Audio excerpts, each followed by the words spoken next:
Audiobiblia en lenguaje actual. Primer libro de Samuel, capítulo 14. Jonatán ataca a los filisteos.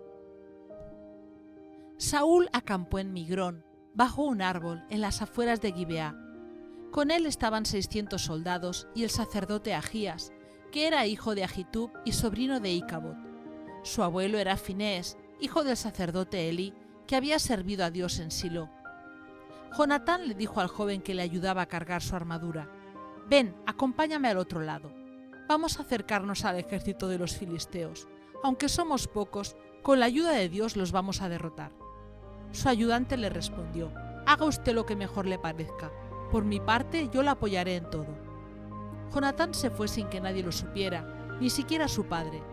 Cuando se acercaron a donde estaban los filisteos, Jonatán le dijo a su ayudante: «Ven, vamos a acercarnos a ellos para que nos vean. Si nos dicen «alto ahí, no se muevan hasta que lleguemos a donde están», así lo haremos. Pero si nos dicen que vayamos a donde ellos están, esa será la señal de que Dios nos ayudará a derrotarlos».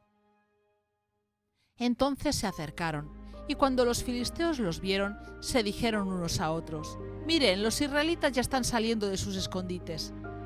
Enseguida le gritaron a Jonatán y a su ayudante: «Vengan acá, que les vamos a decir algo». Jonatán le dijo a su ayudante: «Vayamos, pues Dios nos ayudará a vencerlos». Así que subió ayudándose con pies y manos, y tras él subió su ayudante. A cada soldado filisteo que encontraba lo hería, y su ayudante lo mataba. En ese ataque, y en un lugar tan estrecho, Jonatán y su ayudante mataron a unos 20 hombres. Además, Dios hizo que temblara la tierra, y el ejército filisteo se asustó mucho. Saúl había puesto en Gibeá de Benjamín unos vigilantes, y cuando estos vieron que el ejército filisteo estaba huyendo en completo desorden, fueron a decírselo a Saúl. Entonces él ordenó pasar lista para ver quién faltaba. Una vez que se pasó lista, le informaron a Saúl que faltaban Jonatán y su ayudante. Como en esos días los israelitas tenían con ellos el cofre del pacto de Dios, Saúl le dijo al sacerdote Agías: «Trae el cofre y consulta a Dios qué debemos hacer». Sin embargo, al darse cuenta de que aumentaba la confusión en el campamento de los filisteos, le dijo a Agías: «Ya no hace falta que lo traigas». Los soldados filisteos estaban tan confundidos que se mataban unos a otros. Entonces Saúl reunió a todos sus hombres y juntos se lanzaron a la batalla.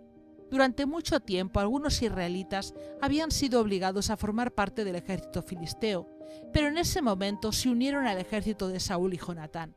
Y cuando los israelitas que se habían escondido en los cerros de Efraín supieron que los filisteos estaban huyendo, fueron también a perseguirlos. Así fue como la batalla llegó hasta Betabén. El juramento de Saúl.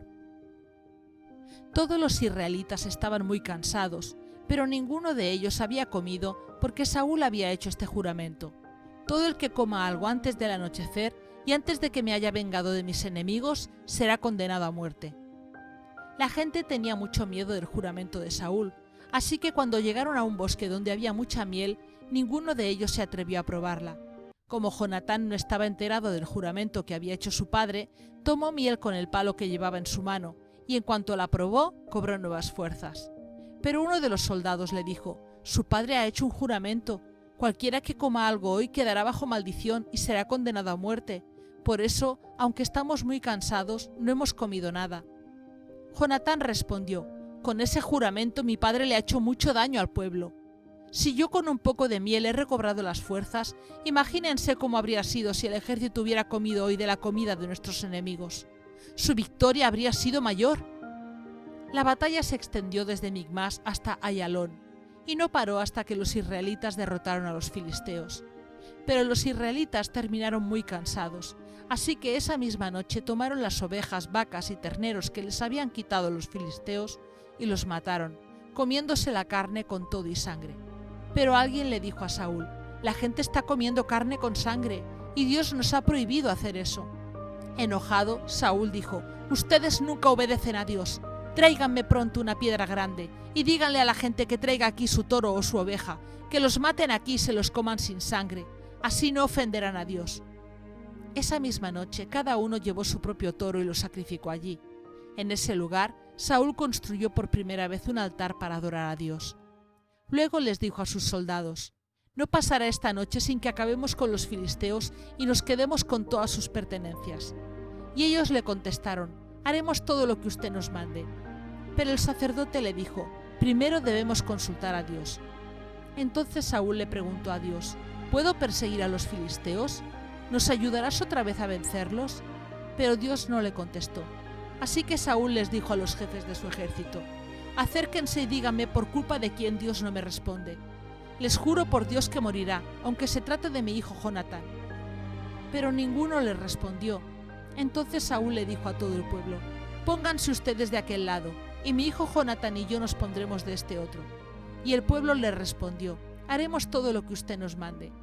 Saúl echó suertes y le pidió al Dios de Israel: dime quién tiene la culpa, si Jonatán, el pueblo o yo. La suerte recayó sobre Jonatán y Saúl, de modo que el pueblo quedó libre de culpa. Entonces Saúl dijo: ahora echemos suertes entre Jonatán y yo. Como la suerte recayó sobre Jonatán, Saúl le dijo: dime lo que hiciste. Y Jonatán le respondió: lo único que hice fue probar un poco de miel. ¿Por eso me van a matar? Saúl le contestó: Jonatán, que Dios me castigue duramente si no mueres. Pero la gente se opuso a Saúl. De ninguna manera vamos a permitir que Jonatán muera. Gracias a él y con la ayuda de Dios, Israel ha alcanzado una victoria total. Así fue como la gente le salvó la vida a Jonatán. Por su parte, Saúl ya no persiguió a los filisteos, así que estos se fueron de regreso a su tierra. A pesar de todo esto, los israelitas estuvieron en guerra con los filisteos mientras Saúl fue rey de Israel. Por eso Saúl siempre tenía en su ejército a los jóvenes más fuertes y valientes. Después de esto, el rey Saúl siguió luchando contra Moab, Amón, Edom, los reyes de Sobá, los filisteos y los amalecitas. Venció a todos sus enemigos y alcanzó grandes triunfos. Así fue como libró a Israel de los pueblos que les robaban todo lo que tenían. Saúl tuvo 3 hijos, que fueron Jonatán, Isbí y Malquisúa. También tuvo 2 hijas. La mayor se llamaba Merab y la menor Mical. Su esposa se llamaba Ahinoam y era hija de Ahimaas. El general de su ejército se llamaba Abner y era hijo de Ner, tío de Saúl. El padre de Saúl y el padre de Abner eran hermanos.